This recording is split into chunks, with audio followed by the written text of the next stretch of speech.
ஒரு அடர்ந்த காட்டுல சிறுத்தை ஒன்று பசியோட உணவை தேடிட்டு இருந்துச்சா. அங்க ஒரு கருப்பு மானையும் புள்ளிமானையும் பார்த்துச்சான். அவை இரண்டு மலையடிவாரத்துல மேய்ஞ்சிட்டு இருந்துதா. சிறுத்தை மிகுந்த எச்சரிக்கையோட மலையடிவாரத்துக்கு போச்சா. ஆனா எதை தாக்கலாம் என முடிவு செய்யாம யோசிச்சுட்டு இருந்துதா. அந்த நேரத்துல சிறுத்தையை பார்த்த மான்கள் ரெண்டும் வேகமாக ஆளுக்கு ஒரு திசையில ஓட ஆரம்பிச்சிருச்சா. சிறுத்தை அந்த இடத்துக்கு வந்து எதை துரத்தலாம் என்று தயங்கி நின்னுச்சான்.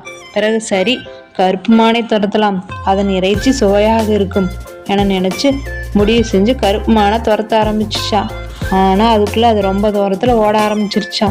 உடனே சிறுத்தை, இது வேகமாக ஓடக்கூடிய மான், அதை பிடிக்க முடியாது, பசி வேறு அதிகமாகி விட்டது, சரி புள்ளிமானையாவது பிடிக்கலாம் என்று தீர்மானிச்சு புள்ளிமான் போன பாதையில ஓட ஆரம்பிச்சுதா.